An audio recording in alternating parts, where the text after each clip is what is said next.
Halo semuanya, salam sehat dan tetap semangat. Saya berharap Anda semua sehat-sehat dan tentu tetap semangat ya, sekalipun kita melaksanakan pembelajaran jarak jauh. Kembali lagi bersama dengan saya Stefani dalam pembelajaran biologi kita pada hari ini. Tujuan pembelajaran kita pada hari ini melalui pembelajaran daring lewat Zoom Cloud Meeting, lewat Google Classroom, YouTube channel, peserta didik dapat menganalisis struktur, fungsi, gen, kromosom, dan DNA. Kali lalu kita sudah mempelajari tentang kromosom dan gen. Dan pada hari ini, materi pembelajaran kita yaitu tentang DNA. Tentu ada yang bertanya-tanya, apa itu DNA? Ada yang mungkin di antara Anda sudah tahu apa itu DNA. Dan mungkin yang lain masih bertanya-tanya berpikir, apa ya DNA itu? Saya tidak tahu. Dan pada saat ini bersama dengan saya, kita akan belajar bersama apa itu DNA. Teknologi yang berkembang saat ini adalah tes DNA. Tes DNA dilakukan untuk membuktikan identitas seseorang dikaitkan dengan keluarga, terutama ayah dan ibunya. Tes DNA itu dilakukan juga untuk mengidentifikasi jasad manusia pada kasus kriminal tertentu. Bahkan juga tes DNA dilakukan untuk mengetahui secara biologis seseorang dengan orang tuanya.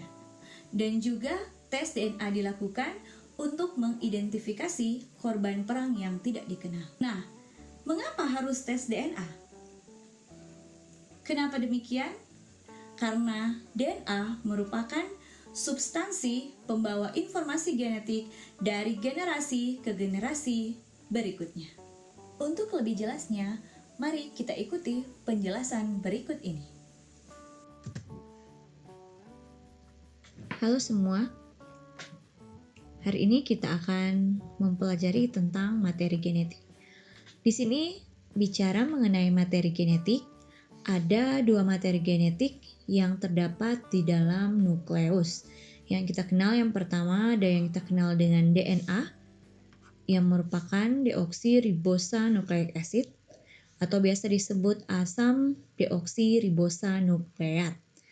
Nah, ini DNA ini yang kita tahu bersama bahwa DNA merupakan substansi genetik yang ada dalam tubuh makhluk hidup untuk mewariskan sifat dari orang tua kepada generasi selanjutnya, yaitu anak-anak. Dan RNA, yang sebenarnya RNA ini dibuat oleh DNA. Nah, RNA bedanya dengan DNA, kalau DNA itu gulanya bernama deoksiribosa, sedangkan RNA itu sendiri gulanya bernama ribonucleic acid. Keduanya, baik DNA maupun RNA, dua-dua memiliki gula pentosa. Tapi kalau DNA gulanya bernama deoksiribosa, sedangkan RNA gulanya bernama ribosa. Nah, kalau di sini RNA itu ada 3 macam. Ada RNA ribosom, ini dikenal dengan RNA ribosom. Sama yang ini dikenal dengan RNA transfer. Dan yang terakhir ini mRNA atau dikenal dengan RNA messenger atau RNA duta. Oke, untuk RNA akan kita pelajari lebih lanjut lagi. Nah, di sini yang akan kita pelajari lebih ke molekul DNA itu sendiri. Ya, DNA. Tapi kalau dilihat di sini, baik DNA maupun RNA, dia memiliki ketiga jenis ini. Jadi ada basa nitrogen, gula pentosa, dan fosfa. Untuk pembelajaran kita hari ini lebih khusus kita akan membahas tentang DNA.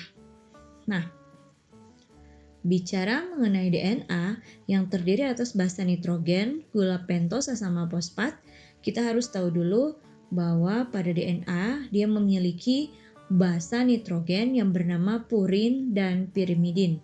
Gula pentosanya ribosa dan deoksiribosa. Ribosa itu untuk RNA dan deoksiribosa untuk DNA dan fosfat. Nah, gen, kromosom, dan DNA itu sangat berkaitan. Seperti yang dijelaskan lalu pada materi sebelumnya, berbicara mengenai kromosom, kromosom ini ada dalam inti sel. Jadi kromosom ada di inti sel. Di dalam kromosom ini ada yang kita kenal dengan gen. Dan DNA itu sendiri adalah penyusun gen.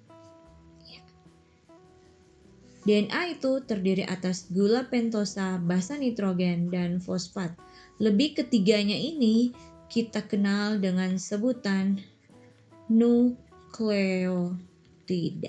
Ya, kita sebut nukleotida yang terdiri dari pentosa, basa nitrogen, dan fosfat. Pada DNA terdiri dari gula pentosa, basa nitrogen, dan fosfat. Di sini kita akan melihat bahwa basa nitrogen itu ada dua, ada yang disebut dengan pirimidin dan juga purin. Untuk diketahui bersama bahwa pirimidin terdiri atas urasil, timin, dan sitosin. Kalau pada DNA hanya ini dua saja, timin dan sitosin. Sedangkan pada RNA, timinnya akan berubah menjadi urasil. Di sini basa purin ada dua, yaitu kita kenal dengan adenin dan guanin. Jadi kita bisa tulis basa nitrogennya, basa nitrogen yang terdiri atas dua, yaitu basa purin dan basa pirimidin. Basa purin yang terdiri atas adenin yang kita simbolkan dengan A dan guanin kita simbolkan G. Sedangkan basa pirimidin itu sendiri terdiri atas timin simbolkan dengan T dan sitosin yang kita simbolkan dengan S atau C. Ini sama. Jadi basa nitrogen pada DNA ada dua, yaitu purin dan pirimidin. Purin terdiri atas adenin dan guanin, pirimidin terdiri atas timin dan sitosin, di mana antara purin dan pirimidin itu mempunyai ikatan. Untuk adenin dan timin, untuk guanin dan sitosin.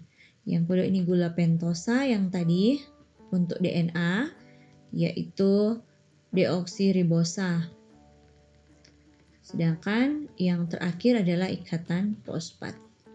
Jadi kalau digambarkan kira-kira seperti ini. Kalau di sininya ada fosfat, di sininya ada gula pentosa dan di sini ada basa nitrogen. Jadi ini mewakili fosfat,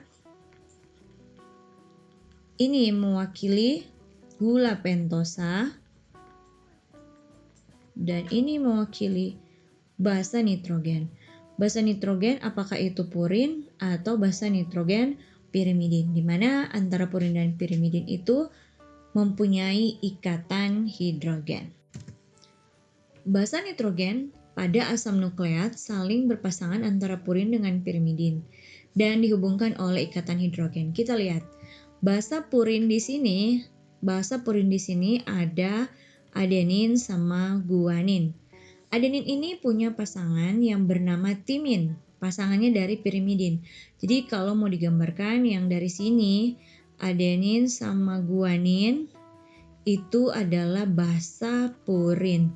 Sedangkan timin dan sitosin itu merupakan basa pirimidin.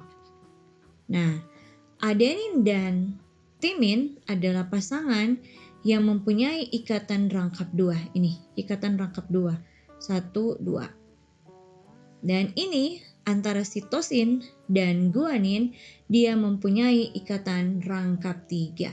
Ikatan hidrogennya rangkap 3 ya. Ada 3. 1, 2, 3. Jadi ini adalah ikatan hidrogen untuk pasangan purin dan pirimidin. Entah itu di sini berubah jadi A dan di sini jadi T, ikatannya tetap 2. Dan di sini juga G dan C, ikatannya 3. Kalau pada RNA, adenin yang berpasangan dengan timin, timinnya ini berubah menjadi urasil. Tidak ada kata lagi timin tapi sudah diganti dengan urasil, tapi guanin tetap pasangannya dengan sitosin. Ya. Kita bisa gambarkan seperti ini. Ini.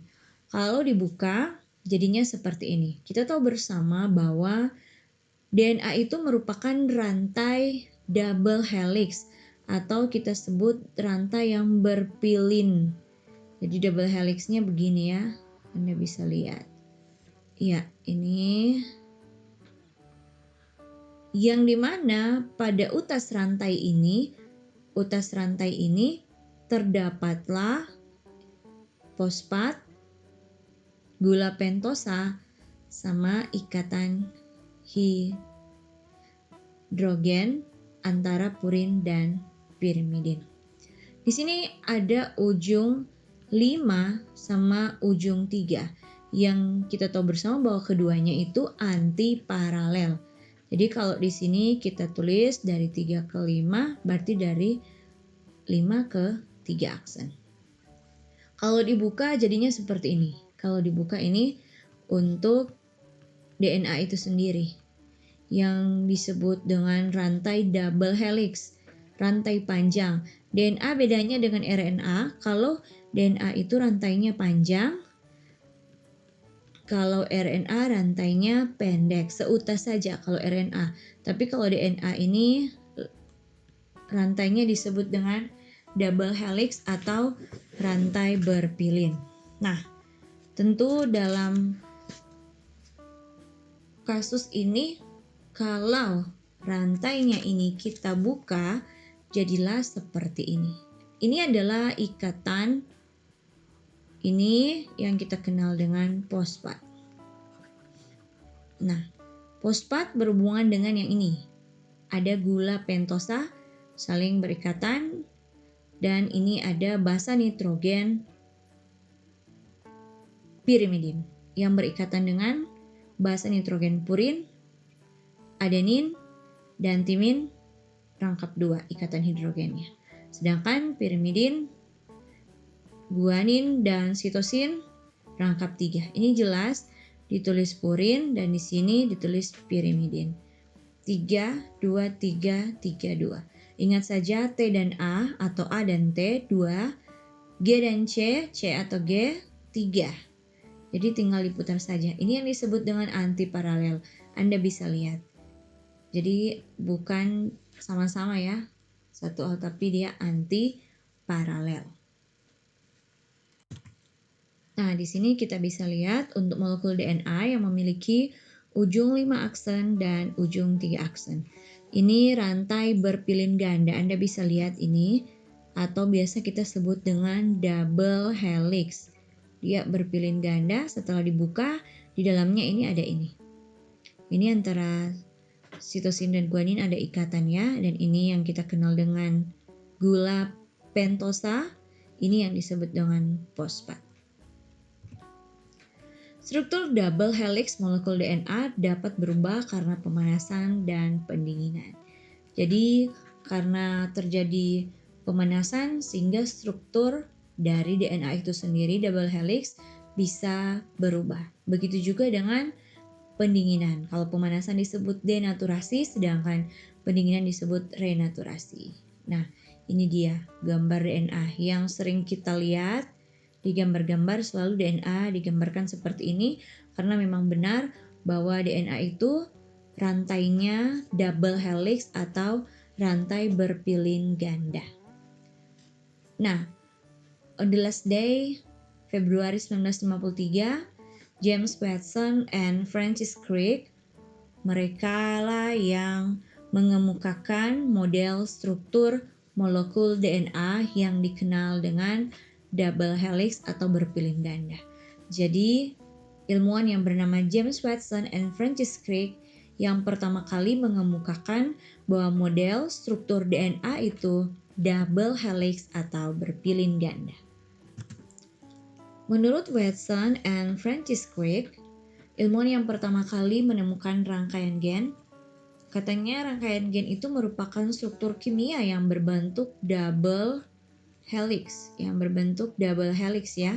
Ini yang digarisbawahi, yang berbentuk double helix atau disebut dengan uli rangkap dengan deoksiribosa yang kita kenal dengan gula pentosa dan fosfatnya sebagai ibu tangga serta basa nitrogennya sebagai anak tangga. Jadi kalau digambarkan seperti ini, ada ibu tangga terus ada anak tangga. Kalau fosfat dan gula pentosa disebut ibu tangga, maka basa nitrogen ada di sini. Basa nitrogen yang kita sebut dengan anak tangga. Ya. Jadi di sini. Jadi kita bisa tulis. Jadi kalau basa nitrogen di sini A, pasangannya T, G pasangannya C, C pasangannya G, T pasangannya A. Ini yang disebut anak tangga, sedangkan fosfat sama deoksiribosa atau gulanya ada di sini sebagai ibu tangga. Struktur molekul DNA, James Watson and Crick menyatakan bahwa gen di dalam sel memiliki model double helix atau uli rangkap atau biasa kita sebut juga tangga berpilin. Ini tangganya berpilin, Anda bisa lihat ya. Seperti ini. Selanjutnya replikasi DNA. Replikasi DNA adalah proses sintesis DNA atau biasa kita sebut dengan penggandaan DNA, di mana kemampuan DNA untuk membentuk DNA baru yang sama persis dengan DNA asal atau biasa kita sebut replikasi. Di mana kalau disebut replikasi berarti dia sama dengan DNA asal. Dan kemampuan melakukan replikasi itulah yang kita kenal dengan autokatalitik. Replikasi DNA dapat melalui 3 model. Model yang pertama yang kita sebut dengan konservatif. Model ini rantai DNA lama tetap dan berfungsi sebagai cetakan rantai DNA yang baru. Yang ini konservatif. Jadi di sini parentalnya ini 2 ini ya, warna ungu 2. Terus setelah replikasi siklus yang pertama dia yang ini rantai untuk konservatif itu. Kedua untai polinukleotida yang lama tidak berubah, dia tidak berubah dan berfungsi sebagai cetakan. Jadi untuk double helix ini tidak mengandung nukleotida, polinukleotida. Jadi berfungsi sebagai cetakan dan pada akhirnya membuat cetakan yang baru seperti disampaikan yang tadi sebagai cetakan rantai DNA yang baru. Yang kedua disebut dengan semi konservatif. Rantai DNA yang lama terpisah dan masing-masing membuat pasangannya. Ya, ini dia.